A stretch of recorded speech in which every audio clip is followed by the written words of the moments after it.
السلام عليكم ورحمة الله وبركاته. إن الحمد لله نحمده ونستعينه ونستغفره ونعوذ بالله تعالى من شرور أنفسنا ومن سيئات أعمالنا. من يهده الله فلا مضل له ومن يضلل فلن تجد له وليا مرشدا. أما baada ya kumshukuru Mwenyezi Mungu Subhanahu wa Ta'ala na kumtakia ziada za rehma bwana mtume Muhammad sallallahu alaihi wasallam. Ndugu zangu wapenzi watazamaji wetu wa Msimbo Online TV, Waislamu na hata wale ambao wasiokuwa Waislamu, tunamshukuru Mwenyezi Mungu kwanza kutuwezesha kuwa hai na kuweza kuifikia siku ya leo, kwani si ujanja wetu wala mapenzi yetu haya mapenzi yake mwenyewe Allah Subhanahu wa Ta'ala. Leo tupo katika mwendelezo wa mada pendwa ambazo watu wengi wanapiga simu mara kwa mara na hata wengine kutuma message kwamba mada hizi tuzipe mwendelezo wake. Na leo walillahi alhamdu, kwa uwezo wake Mwenyezi Mungu Subhanahu wa Ta'ala, tutakwenda kuangalia ndoto 13 ambazo hizi mja kama atakuwa ameziota ni ishara kwamba mtu huyu amefanyiwa hasadi ya riziki pamoja na afya yake. Ukiota ndoto hizi 13, bimaana katika hizi moja wapo, mbili wapo, kama utaota katika hizi 13, basi tambua kwamba wewe umefanyiwa hasadi ya riziki na afya yako. Na sio lazima uziote zote hizi 13, la.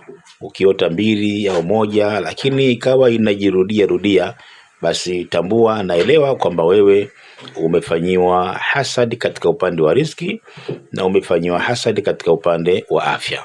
Kwa ni bora tuisikilize sasa hili kuanzia mwanzo mpaka mwisho, tuweze kuondoka na kupata faida hii biidhnillah Ta'ala.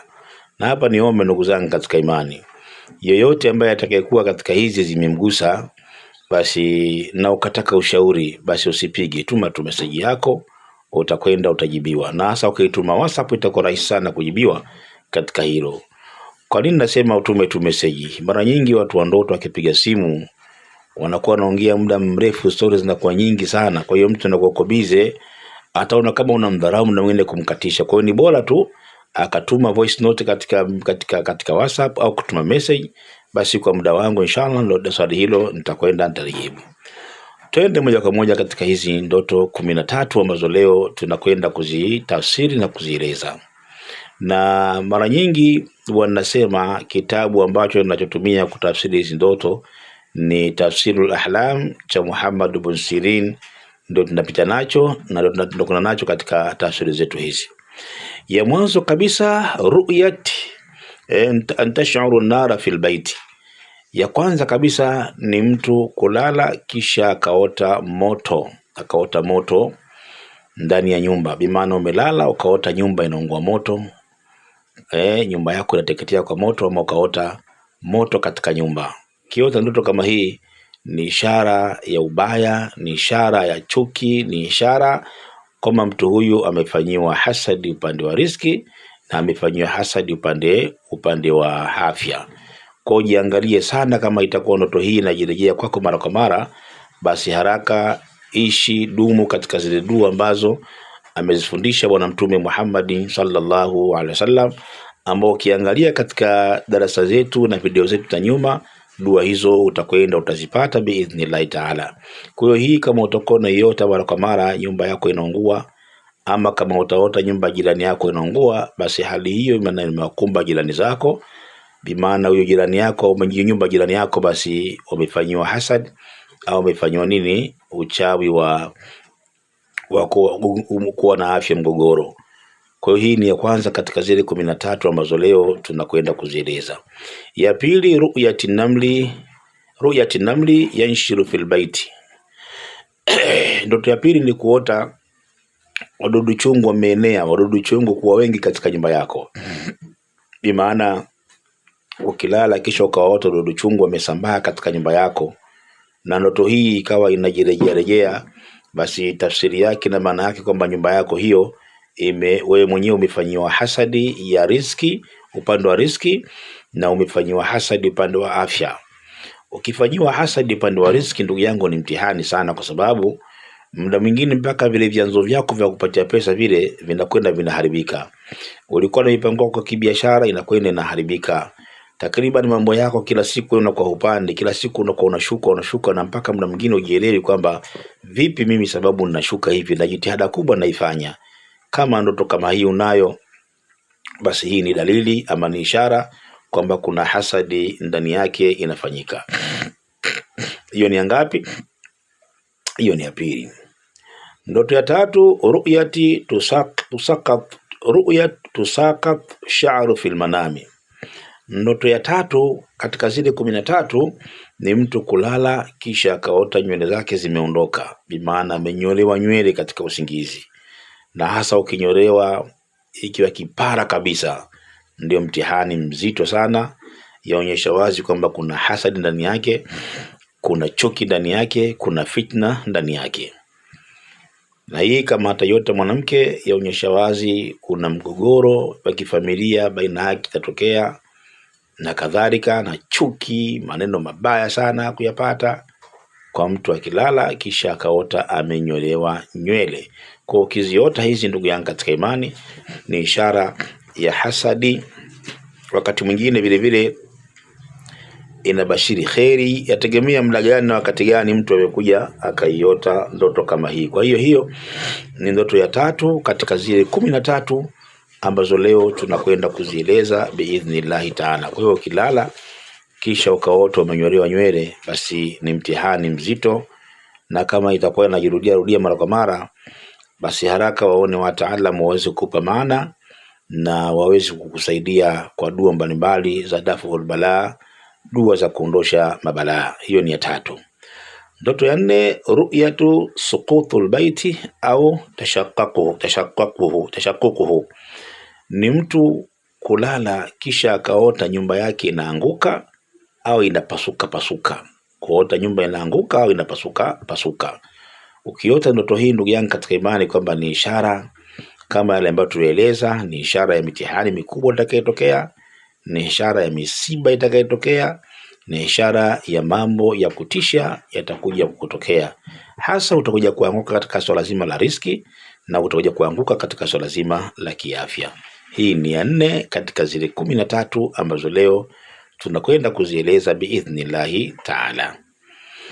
Ndoto ya 5, ru'yat ta'thul alati min alati al-amali lati ta'mal biha. Ndoto ya 4 ni kuharibika kwa kifaa chako ambacho wewe unachofanyia kazi. Yani ukalala kisha ukaota kile kifaa chako ambacho wewe unafanyia kazi kimeharibika. Aidha kama ni mtu wa saluni, basi akaota mashine zake zimeharibika. Aidha kama ni dereva, basi akaota gari yake imeharibika. Aidha kama wewe ni mfanyakazi wa mashine ya kusaga, ukaota mashine yako kazini imeharibika. Aidha katika shughuli yako yote kile kifaa chako cha kazi ukaota kimeharibika, ni ishara ya hasadi, ni ishara mtu huyu kafanyiwa hasadi katika upande wa riski, na ni ishara mtu huyu kafanyiwa hasadi katika swala zima la afya. Kwa hiyo kuna mawili hapa, inaweza ikatetereka afya yako ama ukaporomoka katika swala zima la upande wa riski. Hii ni ndoto ya 5 katika zile 13 ambazo leo tunakwenda kuzielezea. Nisikilize kuanzia mwanzo mpaka mwisho, kwa sababu kuna faida kubwa unakwenda kuipata, na jinsi gani unaweza kuziepuka ndoto kama hizo. Hiyo ni ngapi? Hiyo ni ya 5 katika zile 13 ambazo leo tunakwenda kuzieleza. Ndoto ya 6 ndugu yangu katika imani, ru'yat dukhulul qabri duna kafan. Ni mtu kulala kisha akaota anaingia kaburini bila sanda. Umelala ukaota hii ya 6, unaingia kaburini bila sanda. Inna lillahi wa inna ilaihi raji'un. Ni msiba mzito sana, na ni ndoto ambayo si nzuri. Kama utakuwa unayo na umeiota au ulishawahi kuiota alafu ikawa inajirejelea, basi haraka waone mashehe, waone walimu wakufanyie dua za dafa'ul balaa, dua za kuondosha mabalaa, kwa sababu ndoto hii sio nzuri, na ni ishara kwamba mtu huyu amefanyiwa sihiri, amefanyiwa hasadi upande wa riski, na amefanyiwa hasadi upande wa afya. Kwa hiyo kuna mawili, inaweza ikatetereka afya yako, ama inaweza ukapata mitihani katika upande wa riziki zako. ni ndoto ambazo Muislamu usizidharau, zifanyie kazi. Ndoto ingekuwa jambo la kudharau, hata mtume wetu Muhammad asingekuwa anawauliza masahaba nani aliyeota ndoto nimtafsirie. Kuonyesha wazi kama ndoto sio jambo la kudharau, kiota basi lifanyie kazi. Hiyo ni ya 6 katika zile 13 ambazo leo tunakwenda kuzieleza. Ya 7, ru'yatu ladahi al-aqarib fil manami. Ndoto ya 7 ni mtu kulala kisha akaota anaumwa na nge katika usingizi. Yani umelala alafu kaota nge amekuuma. Hii ni mbaya sana, na hii hasadi yenyewe amekufanyia mtu wako wa karibu sana. Yule mtu ambaye wewe unamwamini kabisa ndio aliyekufanyia hasadi hiyo. Kwa hiyo ni kama unaiota hii, basi haraka sana ndugu yangu Muislam, fanya haraka ufanye dua za daful bala ili uweze kuondosha mabalaa, kwa sababu kuna uwezekano unaweza ikatetereka afya yako ama ukayumba katika swala zima la riski. Hiyo ni ya 7 katika zile ndoto 13 ambazo leo tunakwenda kuzieleza biidhnillah taala. Ya 8, ru'yatu shakhs fil manami ishtahiru bil hasadi. Ndoto ya 8 ni mtu kulala kisha ukaota mtu anemjua. Yani ukalala kisha ukaota mtu ambaye unemjua kwamba huyu ni mtu mbaya. Na imani katika sehemu tunazoishi, katika sehemu za kazi, katika maeneo mbalimbali tunajiona kwamba fulani huyu ni mtu mzuri, fulani huyu ni mtu mbaya. Japokuwa mtu muda mwingine huwezi kumjua mtu mbaya, lakini mara nyingi sana watu tunafahamu wabaya wetu na wazuri wetu. Kwa ukimuona mtu mbaya katika usingizi, akaia rafiki yako ama jamaa yako, ama ni mtu ambaye unaishi naye mtaani, ama unafanya naye katika ofisi moja, lakini akawa unajirudia sana kumuota yeye katika usingizi, basi yeye ndio anakufanyia hiyo hasad. Ni mbaya sana mtu kama huyo. Haraka sana jiwai katika dua ndugu yangu katika imani. Kwa hiyo kilala ukamuona mtu mbaya ambaye kwa macho ya kawaida jinsi mnavyoishi unajua kabisa huyu mimi anitaki khair, lakini mara kwa mara ukawa unamuota usingizini, basi ni ishara kwamba mtu huyo anakufanyia hasad, na upande wa riski ama upande wa afya. Kwa hiyo kuna mawili, inaweza katetereka afya au ikatetereka riziki yako. Hiyo ni ndoto ya ngapi? Ya 8 katika zile 13 ambazo leo tunakwenda kuzieleza.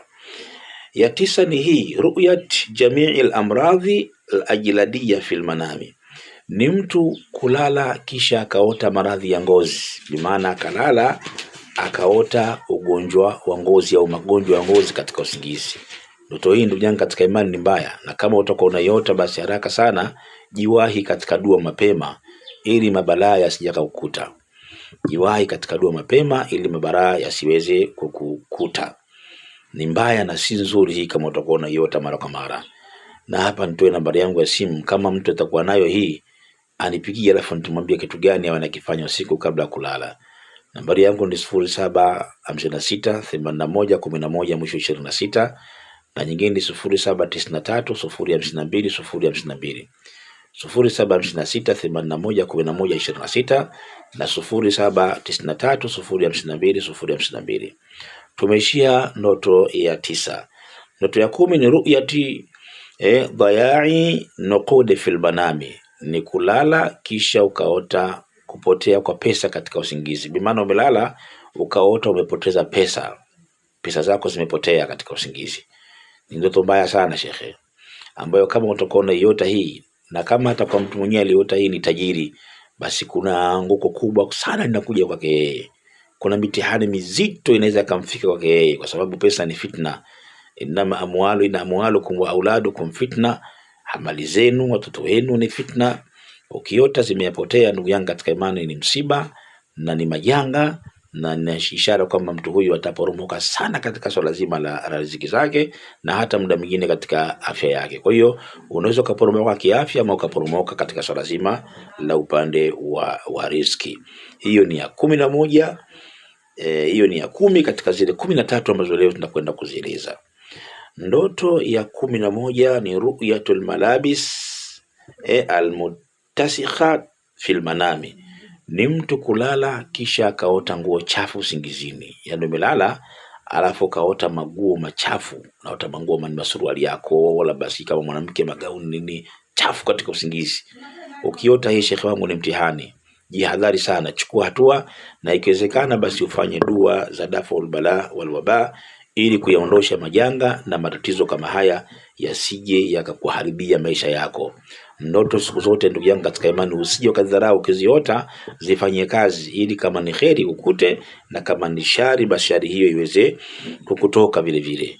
Hiyo ni ya 11 katika zile 13 ambazo leo tunakwenda kuzieleza biidhnillahi taala. Ndoto ya 12, ruya sukutu fi bi'ri fil manami, ni mtu kulala kisha akaota ametumbukia kisimani. Ametumbukia kisimani. Ukiota unatumbukia kisimani, kisimani kitu kirefu, alafu chini kina giza kubwa sana, ni ishara ya kifo. Lakini ukiota unatumbukia kisimani, kisima cha kawaida tu, basi ni mitihani ambayo kwamba itakukuta, ni misiba mbalimbali, majanga mbalimbali, matatizo mbalimbali yatakufika. Kwa hiyo wenda ikawa imegusa upande wa riziki zako, ama imegusa upande wa afya yako. Ukiona hii mara moja usistuke sana, lakini kama itakuwa desturi inajirudia, na hapa nieleweni, kama hizi ndoto tunazosema hapa zitakuwa zinajirudia kwako, basi haraka jiwahi katika dua za daful balaa, kwa sababu hai mabalaa yatakufika na yanaweza kukuharibia afya yako, ama kukuharibia katika upande wa riziki zako. Mimi nafikiri tuishi hapa. Darasa nitaileta katika sehemu ya pili. Tukutane katika sehemu ya pili katika mwendelezo wa darasa hii, ili tuzidi kuzielewa ndoto ambazo zinazobashiri masuala mazima ya riziki na kubashiri upande wa afya za hasad. Nitakuja kuleta darasa hii katika upande wa pili. Hii ndio tufanya ni sehemu ya kwanza, itakuja sehemu ya pili, ili sichukue muda mrefu nikala bando lako sana. Niishi hapa, billahi tawfik, wassalamu alaikum wa rahmatullahi ta'ala wa barakatuh.